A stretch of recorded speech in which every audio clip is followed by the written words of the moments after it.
Hello friends, welcome to my channel Sandesh एजुटेक। दोस्तों, आज हम लोग बात करने वाले हैं एक्सेल में ग्रेडिंग की, एक्सेल में कैटेगरीज की, एक्सेल में एज ब्रैकेट्स की। कि दोस्तों, अगर आपके पास कोई बड़ा डेटा है और आप उसको समराइज़ करना चाहते हैं अच्छे से, तो आपके लिए इम्पोर्टेंट है कि आप उसको कैटेगराइज कर दें। हर एक मैनेजर के पास इतना टाइम नहीं होता है कि वो एक एक लाइन आइटम जाके देखे, तो उसके लिए डाटा को समराइज़ करना बहुत ज़रूरी होता है। तो जब भी आप डाटा को समराइज़ करते हैं तो उसे कैटेगरी बना के रखेंगे, अगर उसे बांट के रखेंगे, ब्रैकेटिंग करके रखेंगे, तो आपके लिए डेटा समझाने में इजी जाएगा और आपका टाइम बचेगा।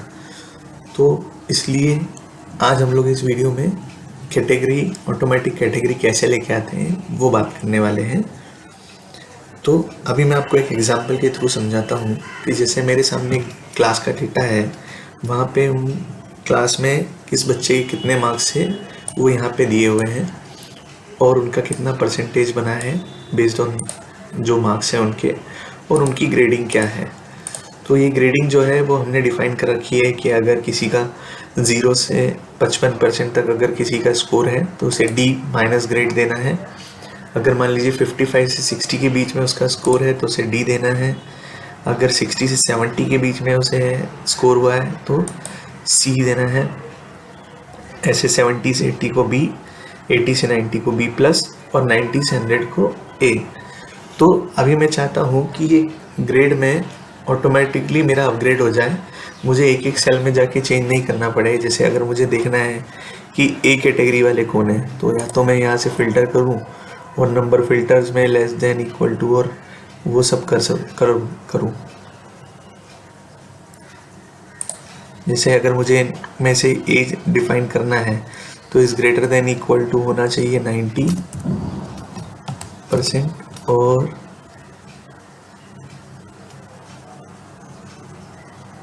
यहाँ होना चाहिए इस लेस देन और इक्वल टू 100%।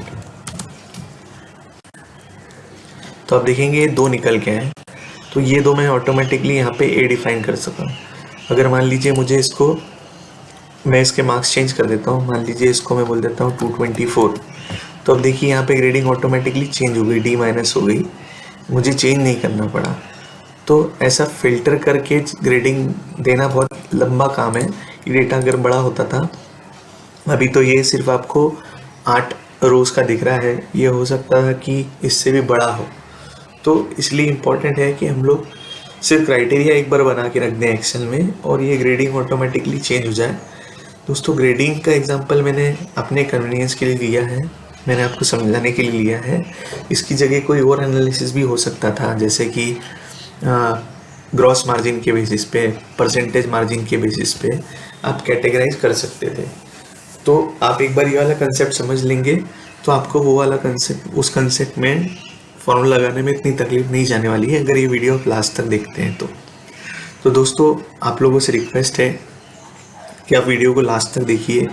अगर आप मेरे चैनल पर फर्स्ट टाइम आए हैं तो चैनल को सब्सक्राइब कीजिए और बेल आइकन को क्लिक ज़रूर कीजिए, और वीडियो अगर आपको पसंद आता है तो आप इस वीडियो को लाइक ज़रूर कीजिए। तो चलिए दोस्तों, शुरू करते हैं आज का इंटरेस्टिंग टॉपिक। तो दोस्तों, अभी इस डेटा पे हम लोग यहाँ पे काम करते हैं। ये डेटा मैंने आपको सिर्फ एक समझाने के लिए यहाँ दिखाया था, तो हमारा एक्चुअल जो डेटा है वो यहाँ पे है। तो अभी हम लोग शुरू करते हैं।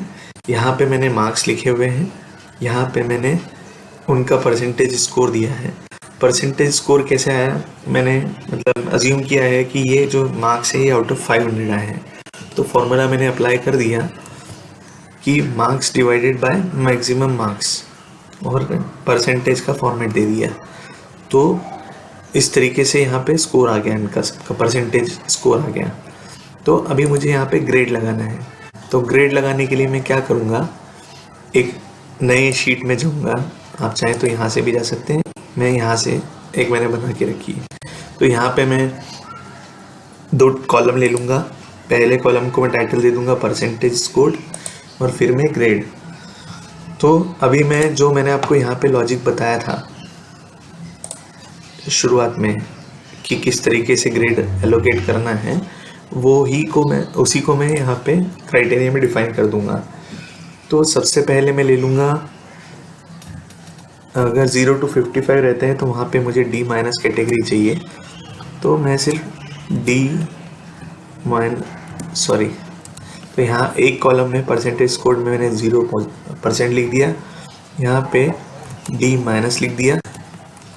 नेक्स्ट कॉलम में मैं जाऊँगा, यहाँ पे मुझे क्या चाहिए, 55% पे चेंज होना चाहिए ना, 55 के ऊपर कुछ भी आए तो वहाँ पे D हो जाना चाहिए, तो यहाँ पे D हो गया। फिर नेक्स्ट जो मेरा परसेंटेज है वो 60 पे है, यानी कि 60% से ऊपर आए तो C हो जाए, तो ये C कैटेगरी हो गई। फिर नेक्स्ट कैटेगरी मेरी 70% पे थी, तो ये मेरी B कैटेगरी हो गई। फिर मेरी नेक्स्ट जो 80% पे है, 80% पे मैंने B+ बोला था, और 90% एंड अबव है तो वहाँ पे मुझे इसे A बोलना है। तो इस तरीके से मैंने अभी यहाँ पे ग्रेड बना लिए। ठीक है दोस्तों, अभी मैं आपको दिखाता हूँ कि वहाँ पे हम लोग कैसे ये ग्रेड लेके आ जाएंगे। तो मैं क्या करूँगा, यहाँ पे फॉर्मूला लिखूँगा = VLOOKUP ब्रैकेट ओपन, जिस जगह पे मेरे परसेंटेज कोड है उस सेल को क्लिक कर लूँगा, और फिर मैं क्या करूँगा, ये जो दूसरी मेरी शीट है जहाँ पे मैंने ये टेबल बना के रखा है उसको ऐसे सिलेक्ट कर लूँगा, और यहाँ पे 2 कॉलम्स हैं A और B, तो मेरा सेकंड कॉलम में मेरा ग्रेड डिफाइंड है तो इसलिए सेकंड कॉलम लूँगा, फिर कॉमा लगाऊंगा और यहाँ पे आपको ट्रू दिख रहा होगा, तो ये ट्रू को मैं डबल क्लिक कर लूँगा, तो यहाँ पे ट्रू आ गया, यहाँ पे ब्रैकेट क्लोज कर दिया और एंटर प्रेस कर दिया। तो आप देखेंगे यहाँ पे D कैटेगरी आ गई।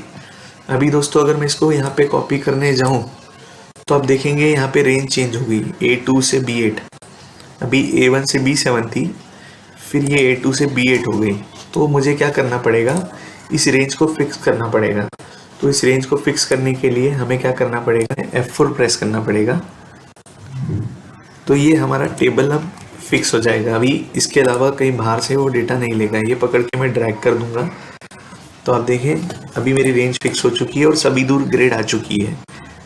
तो अभी हम लोग एक सैंपल ले लेते हैं कि हम लोग ने जो बात की है वो सही है क्या, कि रिज़ल्ट सही आया है क्या। तो जैसे मैंने आपको बताया था कि 90% से ऊपर अगर किसी का है तो उसे ग्रेड A मिल जाना चाहिए। तो यहाँ पे हम लोग फ़िल्टर दे देते हैं, एक बार देख लेते हैं, greater than equal to 90% and less than equal to less than or equal to 100%, तो उसको A बोलना है मुझे। तो आप देखेंगे तो बाकायदा उसको A बोला गया है। अभी मैं आपको मार्क्स चेंज करके बताता हूँ।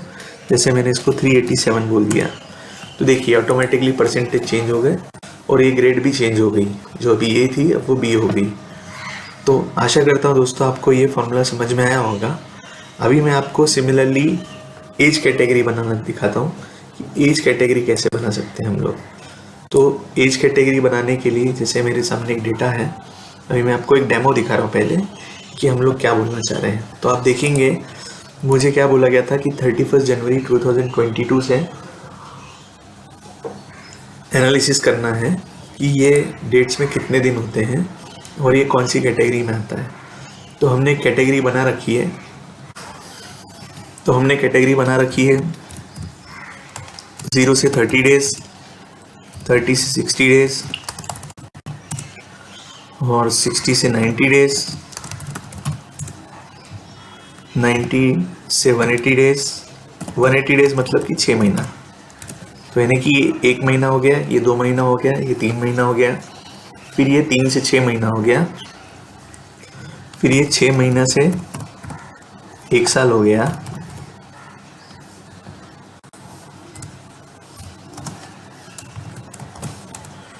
फिर नेक्स्ट जो है वो सारे 1 साल से ऊपर हो गए। तो इस तरीके से ब्रैकेटिंग इसकी बनाई हुई है। आप देखेंगे तो यहाँ पे जैसे ही यहाँ पे 365 डेज हुए तो ये ग्रेटर देन 1 ईयर हो गया। अभी यहाँ पे जैसे ही ये 20 डेज आए तो यहाँ पे 0 से 30 डेज में चले गया। अगर मान लीजिए मैं इसको चेंज करके दिखाता हूँ आपको, इसको मैं 11 जनवरी की जगह 11 दिसंबर दे देता हूँ, 11 दिसंबर 2021।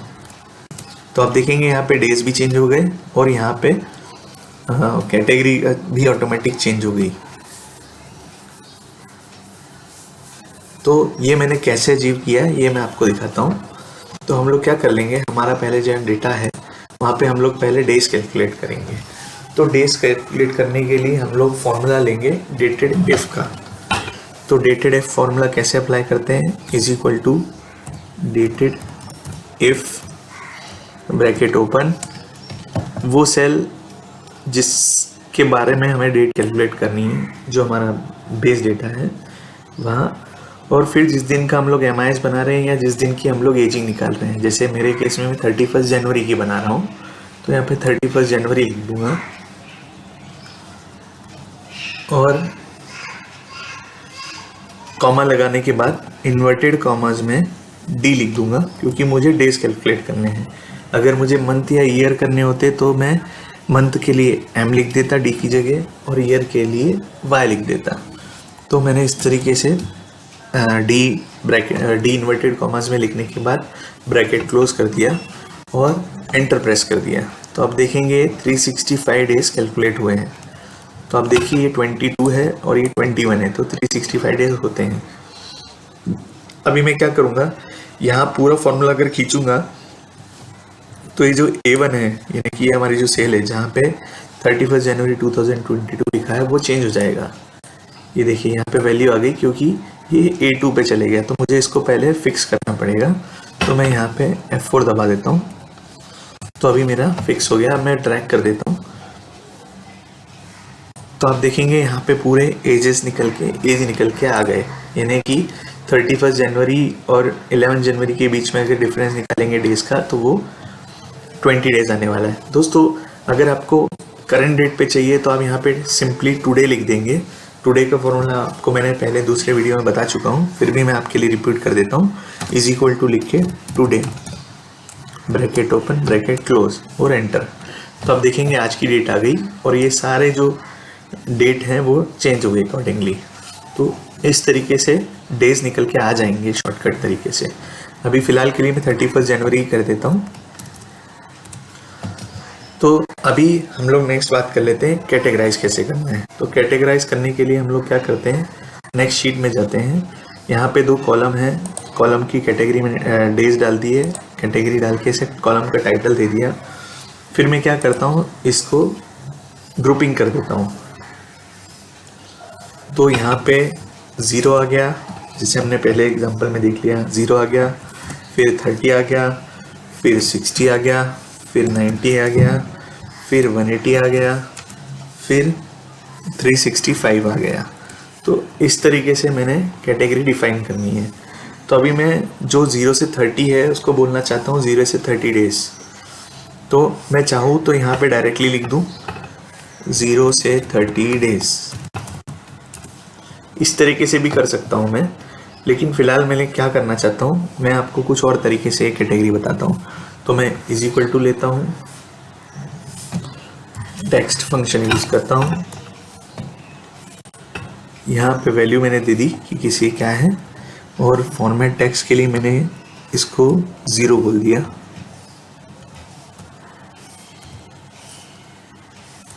फिर मैंने कॉन्केटिनेट लगाया, यहाँ पे एंड फंक्शन ले लिया, यहाँ पे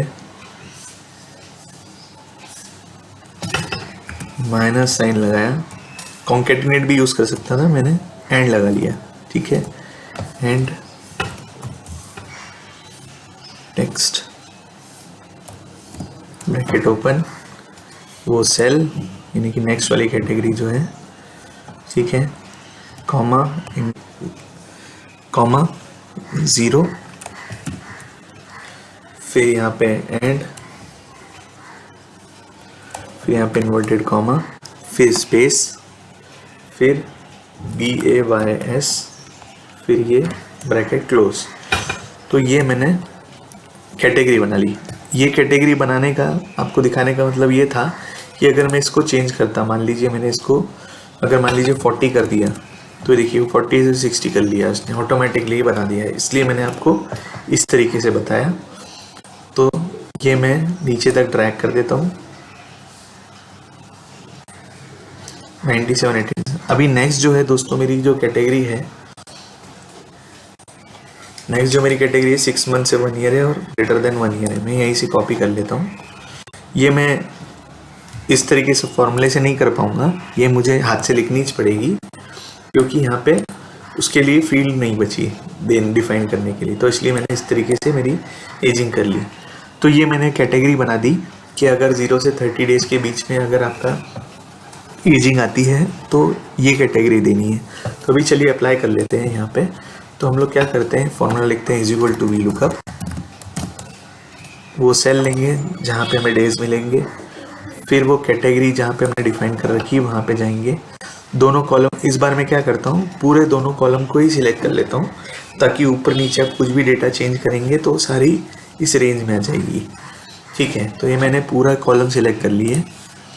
फिर यहाँ कॉमा लगा के मैंने इसे 2 कॉलम दे दिए। ये 2 कॉलम में मिलेगा, मतलब सेकंड कॉलम में मिलेगा। ये फर्स्ट कॉलम हो गया और ये सेकंड कॉलम हो गया, तो इसलिए यहाँ पे 2 लिखा। फिर यहाँ पे मैं ट्रू लिख देता हूँ। ये डबल क्लिक करूँगा तो यहाँ ट्रू आ जाएगा। आप टाइप करके ट्रू लिखेंगे तो फॉर्मूले में बैठेगा नहीं, इसलिए आपको डबल क्लिक ही करना है। फिर ये ब्रैकेट क्लोज और ये एंटर। तो अब देखिए ये 365 है, यानी जैसे ही 365 दिन हुए हैं वो ग्रेटर देन 1 ईयर में चले गया। अगर मैं चाहता हूँ कि 366 डेज हो और तब ये 1 ईयर में जाए तो उसके लिए मुझे क्या करना पड़ेगा, यहाँ जो 365 लिखा है इसको 366 बोल देंगे। तो अभी आप देखेंगे तो ये देखिए 6 मंथ से 1 ईयर की कैटेगरी में आ गया। ठीक है दोस्तों, तो इस तरीके से आप चेंज कर सकते हैं।